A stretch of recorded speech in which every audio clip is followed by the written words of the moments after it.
Nako, eto na si Bato. Boss, kamusta ang buhay-buhay? These allegations are all Boss, stress na ba ang buhay-buhay? Mga bossing, Bato de la Rosa, kinatok na pala to ng International Criminal Court, mga kababayan. Dead ma lang. Pero pakinggan po natin, mga kababayan, si Bato de la Rosa kung ano ang kanyang paliwanag at kung ano ang sasabihin niya patungkol po sa kanya pagtakbo o re-election sa Senado. Sabi ni Noy P. HTB, stress na si Kalbo. O ayan si Noy P. ang may sabi nun hindi ako Bato. Totoo naman, Kalbo naman talaga. Pero magpapatawa po si si Bato. Dahil kalbo po siya. Sir, Maria Cepeda from Singapore's Straits Times. Yes. So you're the subject of an ICC investigation, and these allegations are also being discussed now by your colleagues in the House of Representatives, Quadcom. How do you think, sir, these investigations will affect your senatorial run? And tingin niyo po ba, sir, ay offshoot din po ito or epekto po ito ng kawalan ng alyansa between President Marcos and the Dutertes? Well, alam mo ba na Hindi, matagal na yung ICC dati pa lang 'Di ba? Meron ng mga pamilya na talagang lumapit sa ICC 'di ba? Sabi ni Rice Dragon, suot mo ba yung submariner mo sa Boss Mark? Hindi, wala ako suot. Tuloy. natin yung what's behind all these investigations? They form part of a grand demolition job against us, the Duterte and the allies of Duterte. So, Uy, baka nakalimutan mo, kayo yung unang sumisira sa Pangulo.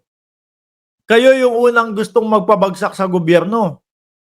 'Di ba? Yung mautog nyo pa lang, doon na nag-umpisa yung kayo yun. Pilit pa ngang pilit pa ngang tawag dito, pinagtatakpan ng ating presidente, si BP Sara. Sumisigaw yung mga taong bayan kay BP Sara. Resign na sa DepEd. Pinagtakpan pa ng Pangulo yun, Tapos kayo, panay pa din ang banat ninyo. Yung iba, naiinis na kay Pangulong Marcos nun. Ang Pangulo naman natin, masyadong mabait. Di ba? I leave it up to the people. The people know very well what is the real score. So, ang taong bayan na mag-decide kung talaga bang totoo yan o hindi, then makita natin yan sa magiging resulta ng eleksyon. So, huwag kang Bato. Ibig sabihin, pag natalo ka, kailangan isubmit mo ang sarili mo sa ICC. Ganun ba yun?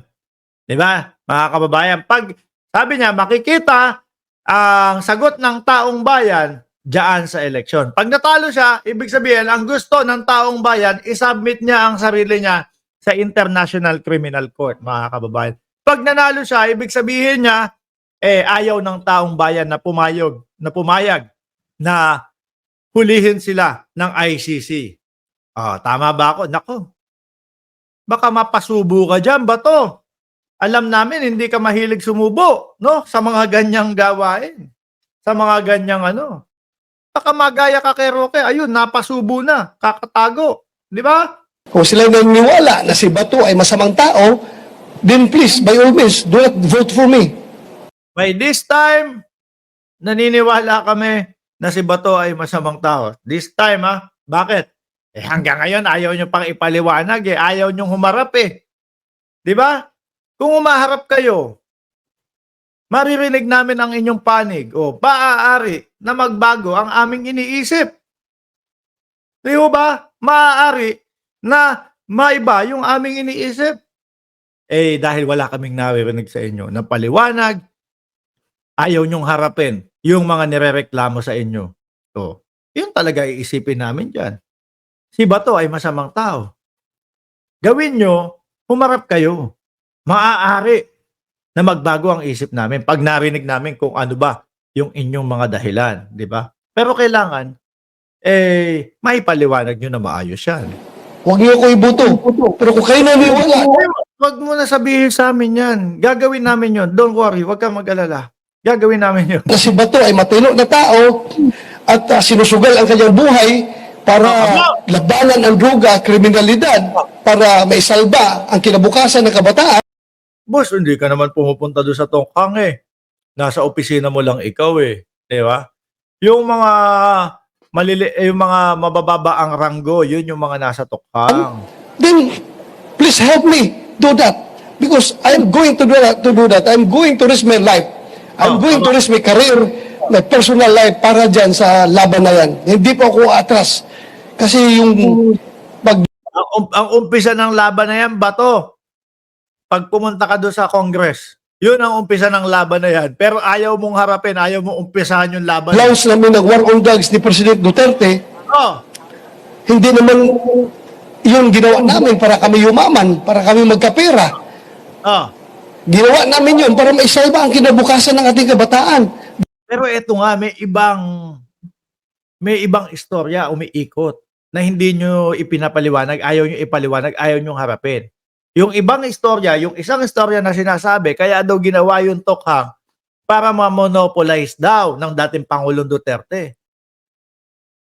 Yung droga. Oh. Hindi ko pinapaniwalaan niya. Hindi ko pinapaniwalaan yan. Pero hanggat wala kaming naririnig, hanggat wala akong naririnig na eksplanasyon ninyo at hinaharap niyo yan, eh, medyo nasa isip ko na baka nga ganun, kaya nila ginawa yun. Ano? Oh. Tanggalin nyo sa isipan namin yun. Di ba? Tanggalin nyo.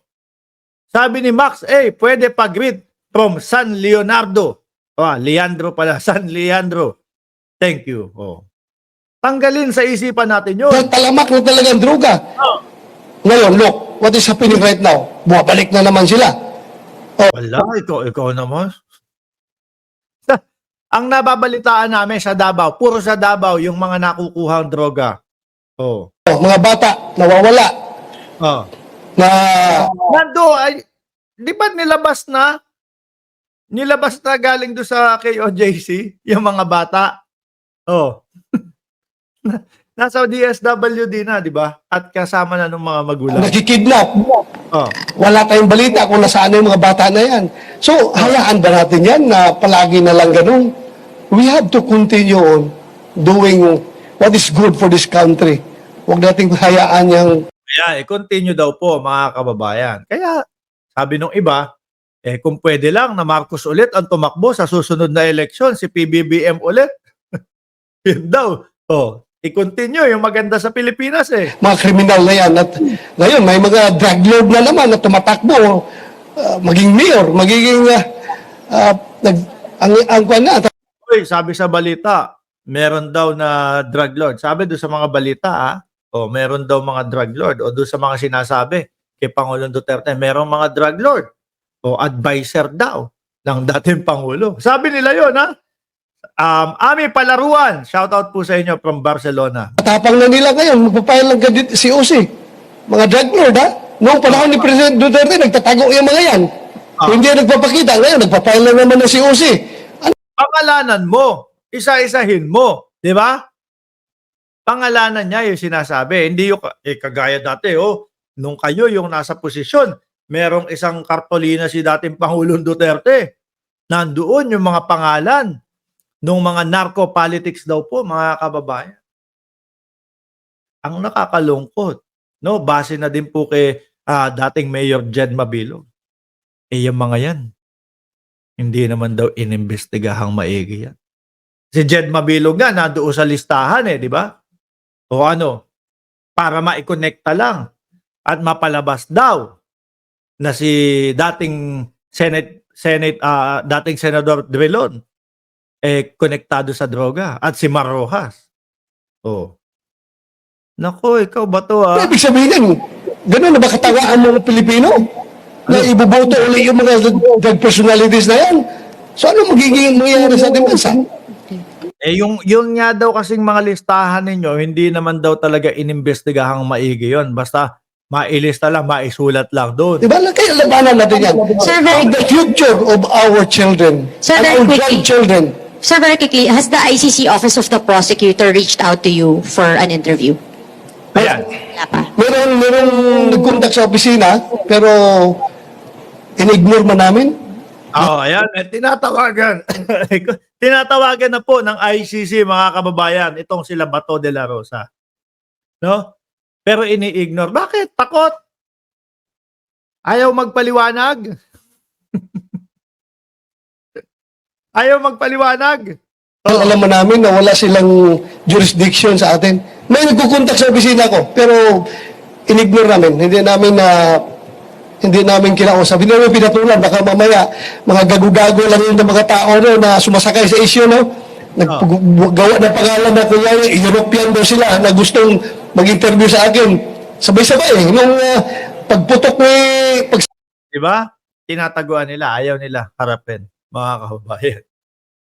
Pero, sabi nga po ng ating Pangulo, kasama po ang Department of Justice, mga kababayan, no? Pag-aaralan nila. Ano sabi ng DOJ?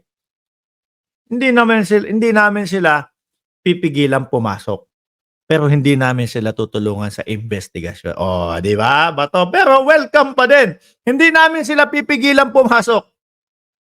Pero welcome sila. Pwede silang pumasok. Ha? Walang pagpigil. Kung gusto nilang pumasok, pasok sila. I-serve nila yung warrant of arrest. Pero hindi namin sila pipigilan.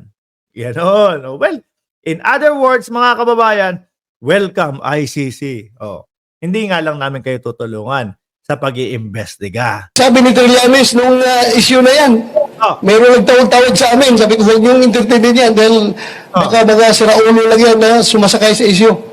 hindi, baka ICC talaga yun. Baka ICC talaga yun. Wala namang, siguro konti lang naman ang nakakaalam ng numero ninyo. Oh. Di ba? Harapin ninyo. Harapin ninyo, ipagtanggol ninyo ang inyong sarili. Tapos ang laban. Di ba? Pag napatunayan, naramdaman, ng mamamayang Pilipino, nako, totoo ang sinasabi ni Bato. Baka itong channel na to, ipagtanggol ka pa eh. Di ba? Baka itong channel na to, oy, sasabihin ko sa Team MR, tama si Bato. Ikampanya pa natin, mga kababayan. Di ba? Ikampanya pa natin. Oh. Hayaan mo, dyan muna si Bato. Mag-focus muna siya doon sa kanyang kandidatura, mga kababayan.